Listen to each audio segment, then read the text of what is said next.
You won't. And how does that make you feel? Sad? Angry? In disbelief? Okay. But what if you wanted to become a professional gamer? Well, you would have to go through hell. 8 hours each day, running drills over and over again. Eat, sleep, and the game. But there are millions of people just like you, just trying to get into that same position you want. So what are you gonna do? Are you gonna miss a day off? Are you going to play more than them? These professional esports players have played their game over and over and over to increase their chances just to win. Oh no! Nagel with that face like, God damn it. You think it stops there? What about your physical and mental health? You have to take care of that too. You have to get good sleep in order to improve your quick decision making and have good muscle memory. You think you're gonna be the best by eating Doritos and drinking G Fuel all day? No, you think it just stops from there? You really think just because you have a high enough rank, you can join a team? If you are Radiant right now, you probably have a solid chance to make it as a professional player.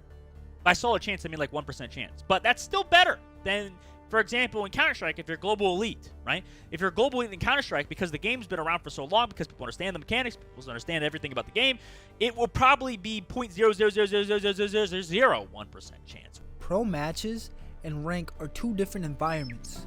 In solo queue, you just play and adapt for the situation.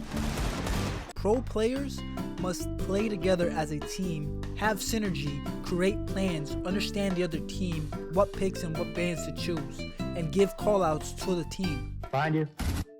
Whoever said behind you, hop that on Roblox, my boy. Setting up plays for your team. Oh my God! Sacrificing yourself for the team to get ahead. Depending on what game you're playing and genre, it can be harder or easier for you.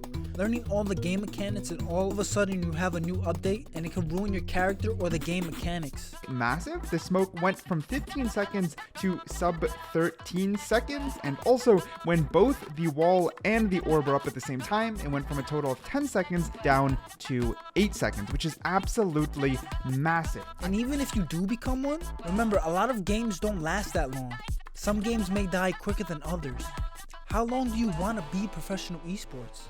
You could become a potential superstar. You could potentially make a big streaming career out of it. You could potentially make good money doing this. Like, I think an Overwatch League player's salary average of last year was like upwards of $90,000 to $100,000 a year. Like, it's not terrible. However, think about how long you're going to make that money. As a professional player, you will only make that money for, I want to say, fucking like maybe 3 years on average. You have to watch out for injuries, and they're more common than you think. So you obviously feel that you aren't playing very well. Why? I have reasons. I had the hand injury and it's hard to come back for me. Eye strain, carpal tunnel syndrome, neck pain, stiff shoulders, and posture issues. So you're willing to go through all this. I'm guessing you're willing to go through the trials and tribulations. I was kicked out of my house, and my friend Carter that lived in Utah, the place for me to stay. He was like, hey, you can come live with me. To like game on a fucking love seat that was like, I was like playing back with like my back like back here, dude. Like I was playing like in a very, very uncomfortable like situation. My toilet didn't work. I didn't have hot water. I had to like walk to 7-Eleven to go take a shit, dude. I was like pulling a Mitch Jones, you know what I'm saying? Like it was not a good time. If you're very passionate about becoming an esports player, it's gonna be hard. Only a few people actually become one. I made this video because a lot of people want to get paid to play video games, but before getting those big bucks, you gotta put the hours in for free. Are you willing to do that?